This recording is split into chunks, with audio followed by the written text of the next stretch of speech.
Alright, so today I wanted to make another video on a company that I've never talked about before. This is Graco Inc. GGG is the ticker symbol. Again, they're in the industrial sector, specifically the machinery. $13.5 billion company, 1.26% dividend, 3.65 cash flow yield.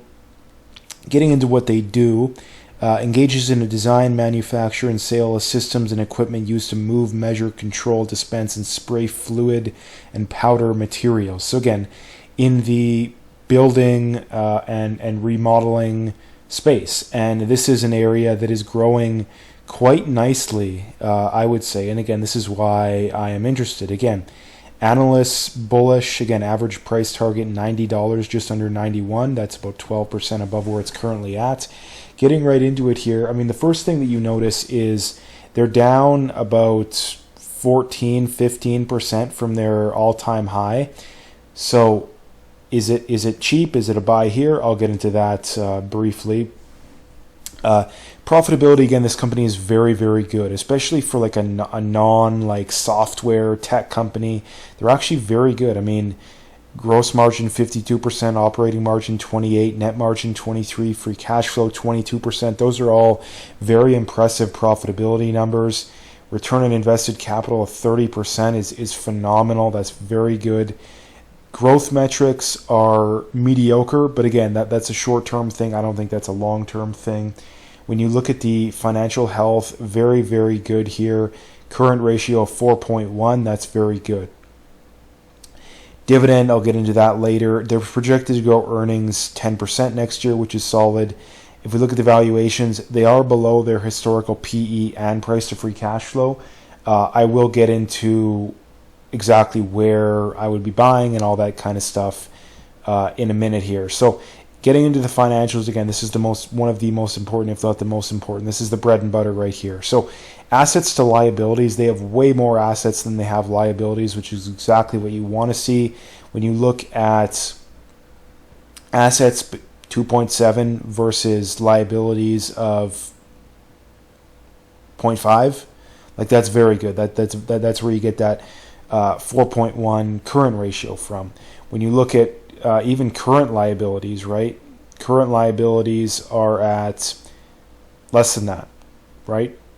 4, compared to current cash on the balance sheet is more than their current liability. So they could pay off all their debt tomorrow if they wanted, which again is a sign of a very good company, right? That's one of the many signs.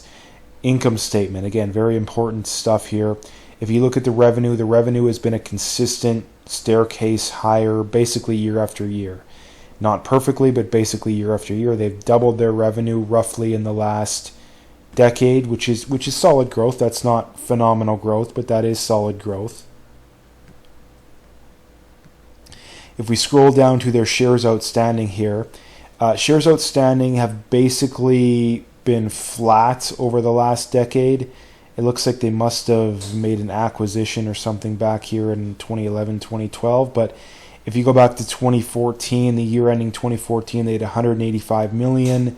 The year ending 2023, 172. So they have slowly been punching down on that debt, but it's not consistent every single year. But sorry, not debt, shares outstanding. But the trend is still in the right direction. If you look at earnings per share, that trend is also in the right direction. 2023 was an all-time high. So that's exactly what we like to see there. If we look at the metrics here, again, profitability, very solid. That's up actually quite substantially over the year before. Those numbers, again, free cash flow margin and operating cash flow margin, both at an all-time high. If we look at return on equity, is not at an all-time high, but 22% is very solid. Same goes for return on invested capital at 32%. Those are both very solid numbers. If we look at their dividends per share, that number, again, consistently going higher every single year, which is exactly what we like to see. 2014, 37 cents per share. 2023, 94. So they've, 2.5x their dividend in the last decade, which again is something I really like to see. Free cash flow per share, this is one of the holy grails, again, very important here.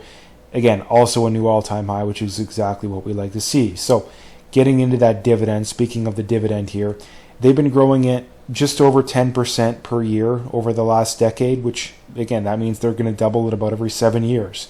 So that's exactly what I like to see. And again, the payout ratio is about 34%. So again, they still have lots of room to grow that dividend. I think they'll probably be able to keep growing it at 10% per year, roughly. I don't see any reason why they wouldn't. But again, that's just me. Like I mentioned earlier, analysts fairly bullish here. Even the lowest analyst rating is still slightly above where it's at. So again, I think we've established fairly clearly that this is a very, very solid company. The big question comes, okay, is it a good price? So that's what we will get into here. So when you look at that, based on this metric here, this chart, it looks like the operating cash flow is the best way to value this company, just from what I can tell. I'm not an expert, but that's from what I can tell. So if you look at the operating cash flow going back a decade, the average has been about 23, just under 23. So again, the average has been 23, just under 23. The latest is about 20, just over 20. So based on that metric, it looks like it might be a little bit undervalued. One other thing that I noticed here when I look at its charts here, this chart again I see on using on FinViz. So if we look at this average here, going back quite literally a decade, the floor for this company looks like it is the 50. It looks like 50-week moving average, and right now that is at about 72 roughly. So if it got down into the low 70s, I think it would be a screaming buy. Where it's at right now, I still think it's probably a buy where it's at right now because it's below those historical averages, and it's projected to grow roughly as fast over the next 5 years as it has in the previous 5 years. So I think it's certainly a buy where it's at right now. I would be buying it until it was at 85 to 90. Probably that's roughly when I would stop, right around 90. If it goes below into the low to mid 70s, then I think it's a screaming buy. That's when I would probably take a full position. Again, like I said, I'm not an expert, but that's just what I'm thinking here.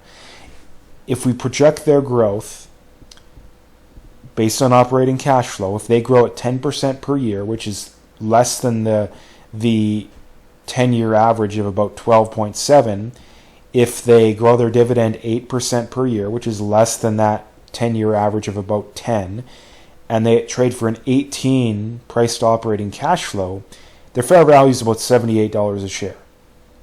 And that's going to return 9.6% per year. So I think that those are all, I think that is, if anything, that's a conservative estimate there. So based on that, I think that it is definitely a buy where it's at right now. I mean, if they trade for a 20 price to free cash flow, that means the fair value is $86 a share. If they trade at their historical average of 23, that means that it's a fair value of $98 a share. So I think it's a deal where it's at right now. I certainly do think that it's a deal where it's at right now, and if it goes a little lower, I think that just provides a better buying opportunity.